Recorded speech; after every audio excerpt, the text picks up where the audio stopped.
আসসালামু আলাইকুম রহমতুল্লাহি ওবরকাতুহ। সম্মানিত দর্শক, ইরান যুদ্ধ ক্রমশ জটিল থেকে জটিলতর হচ্ছে। মিস্টার ডোনাল্ড ট্রাম্প এবং তার সহযোগী, এই যুদ্ধের প্রধান সহযোগী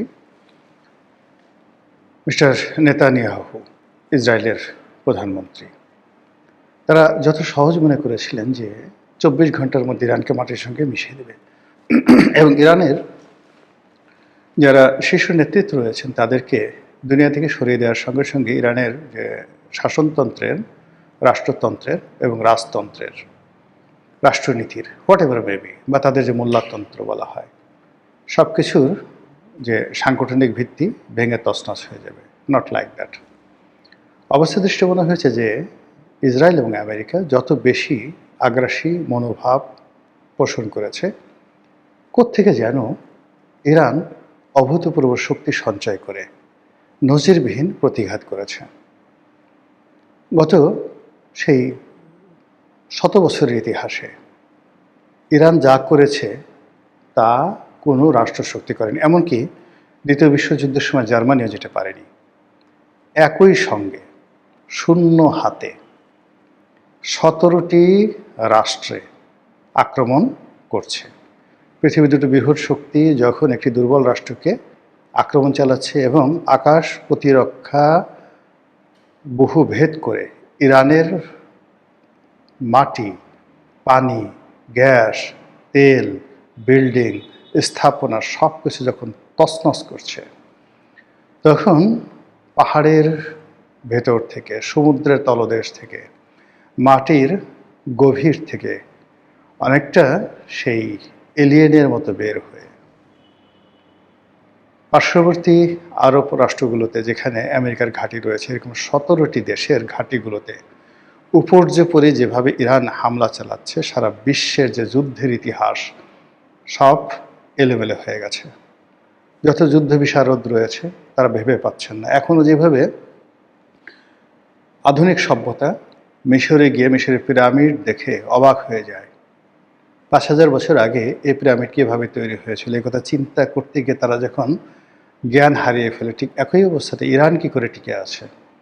এত ধ্বংসস্তূপের মধ্য থেকে একের পর এক কী করে তারা মিসাইল ছুড়ছে, তাদের ড্রোনগুলো কীভাবে আরবদের ঘুম হারাম করে দিয়েছে, তাদের ড্রোনগুলো কীভাবে হোয়াইট হাউসকে তছনছ করে দিচ্ছে।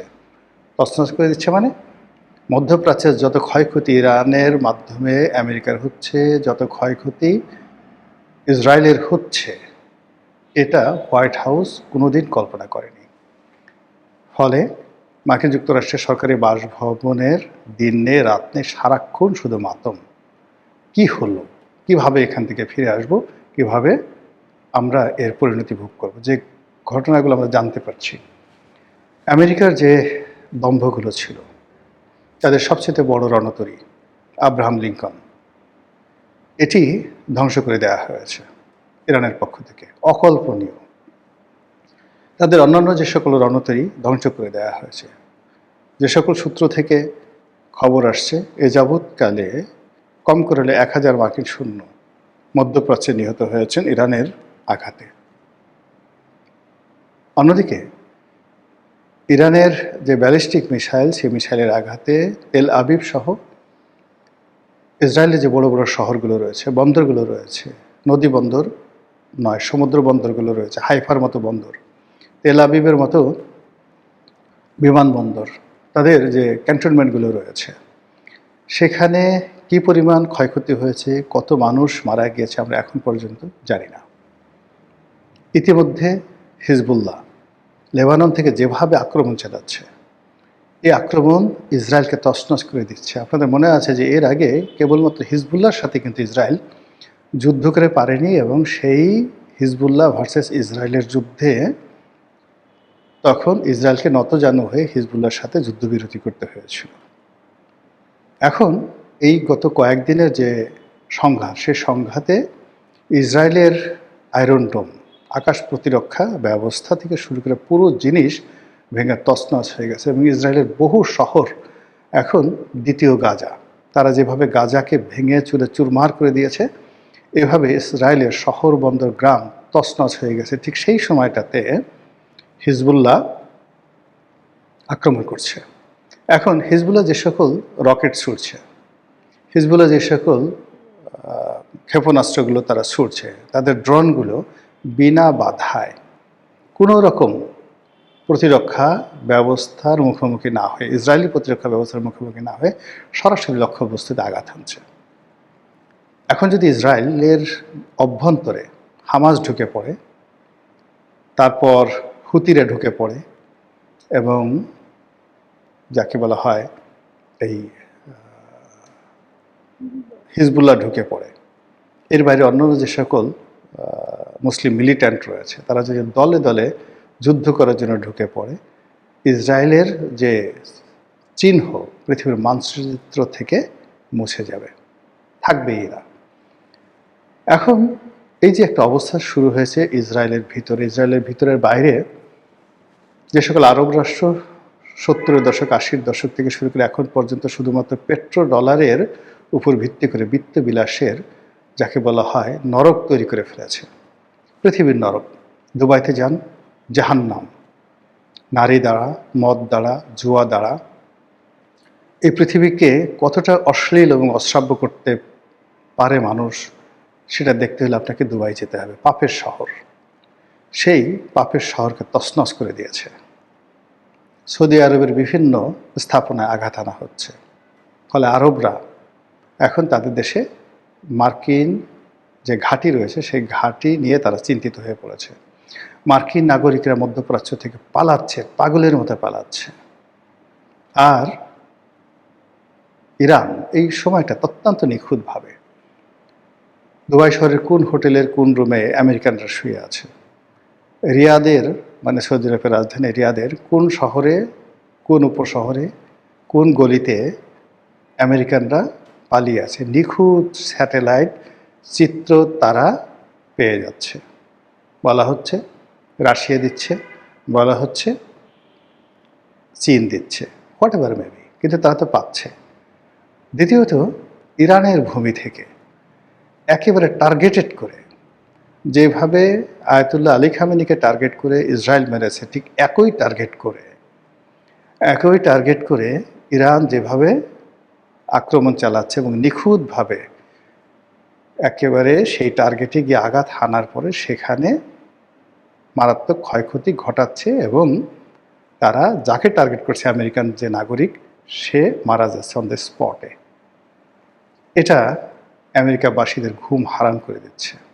প্রায় প্রতিদিন বড় বড় প্লেন ভরে ভরে তারা এই আমেরিকার সৈন্যদের যে লাশ, এটি যখন মার্কিন ভূখণ্ডে পৌঁছে যাচ্ছে তখন সেখানে হৃদয় বিদারক দৃশ্য তৈরি হচ্ছে। ডোনাল্ড ট্রাম্প রীতিমতো ভারসাম্য হারিয়ে ফেলেছেন। এমনি তিনি মিথ্যা কথা বলার জন্য খুব কুখ্যাত। তারপর এই ইরানের এই যুদ্ধের পরে বা এই যুদ্ধের এই সময়টাতে তার মিথ্যা বলার ধরন এলোমেলো হয়ে গেছে, সকালে এক কথা, বিকালে এক কথা। আর এরই মধ্যে ইরান কোত্থেকে শক্তি পাচ্ছে, কিভাবে পাচ্ছে, একমাত্র আল্লাহ জানেন, আমরা জানি না। এমনকি চীন বা রাশিয়া তাদেরকে কোনো অস্ত্র দিচ্ছে, উত্তর কোরিয়া তাদেরকে অস্ত্র দিচ্ছে, এরকম কোনো প্রমাণ আমেরিকাও দেখাতে পারেনি। কিন্তু ঘটনা ঘটে যাচ্ছে এবং সেই ঘটনার ফলে কি হলো, প্রতিদিনই তাদের আক্রমণের পরিমাণ বাড়ছে, কিছুদিন থামছে না। ইরানের পররাষ্ট্রমন্ত্রী, ইরানের প্রেসিডেন্ট যে ভাষায় কথা বলছেন, যে দৃঢ়তা দেখাচ্ছেন এবং তারা যেভাবে মুস্কি মুস্কি হাসছেন, যেভাবে তারা এই যুদ্ধ বিরতির ব্যাপারে কোনো আগ্রহই দেখাচ্ছেন না।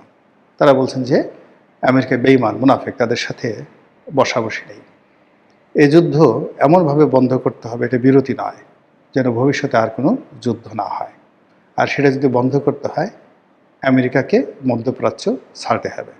এই যুদ্ধের ক্ষয়ক্ষতি যা হয়েছে সেটা তাদেরকে পুষিয়ে দিতে হবে এবং ইরান নামক রাষ্ট্রের বিরুদ্ধে তারা যাবৎ যে সকল শয়তানি করেছে এইগুলোর লভ্যাংশ সহ ইরানকে ফেরত দিতে হবে। এটাই হবে বিজয়ী ইরানের প্রত্যয়। এবং সেই কারণে তারা ম্যাটিকুলাসলি তারা মনে হচ্ছে যে এই যুদ্ধ করার জন্য দীর্ঘদিন ধরে তাদের প্রস্তুতি ছিল, এরকম একটা ক্ষণের জন্য তারা অপেক্ষা করছিল। যেমন আমেরিকা ভয় দেখাচ্ছে যে ইরাক যেভাবে তারা তছনছ করেছিল, যেভাবে তারা স্থল সৈন্য পাঠিয়েছিল, একইভাবে তারা ইরানও সৈন্য পাঠাবে। এর কারণ হলো স্থল যুদ্ধ ছাড়া কোনো একটা জাতির উপরে সর্বময় কর্তৃত্ব অর্জন করা যায় না যুদ্ধের ময়দানে, সেই কাজটি তারা করবে। এই কথা শুনে ইরান মুসকে মুসকে হাসছে। তারা বলছে, আসুন, উই আর ওয়েটিং। আমরা ভয় পাচ্ছি না, আমরা অপেক্ষা করছি। তার আরও বলার চেষ্টা করছি যে আমরা যে যুদ্ধ করছি সে ম্যাটার অফ আওয়ার ডিগনিটি। আমরা এই ডিগনিটি যে কোনো জিনিসের বিনিময়ে বিক্রি করতে রাজি নই। মৃত্যু আমার জন্য অপরিহার্য, মৃত্যু আমাদের জন্য অনিবার্য, আর আমরা সেই মৃত্যুর পর থেকে বেছে নেব যতক্ষণ আছি, জীবিত আছি। আমরা লড়াই করে যাব, কিন্তু কোনো কিছুর বিনিময়ে আমরা নতজানু হব না এবং নিজেকে বিক্রি করব না। এই আত্মপ্রত্যয় যখন ইরানি নেতাদের মুখ থেকে বেরোচ্ছে আর এই শব্দ যখন হোয়াইট হাউসে যাচ্ছে, বুঝতে পারেন সেখানে রীতিমতো বজ্রপাত হচ্ছে। ভবিষ্যতের মালিক আল্লাহ, ভবিষ্যতের খবরাখবর একমাত্র তিনিই জানেন, আমরা বলতে পারি না। কাজেই ইরানের যে যুদ্ধ চলছে, যে অসম যুদ্ধ চলছে, যে জাহেলিপনা চলছে, যে জুলুম চলছে, আমরা চাই যারা সাধারণ আমজনতা এটার একটা প্রাকৃতিক বিচার হোক। ইরানের এই ভূমি থেকে, এই যুদ্ধ থেকে ইসরায়েল এবং আমেরিকা এমন শিক্ষা পাক, আগামী 100 বছরে এই পৃথিবীর কোনো উদ্যত শাসক যেন অন্য কোনো জাতিগোষ্ঠীকে আক্রমণ করার দুঃসাহস না দেখায়।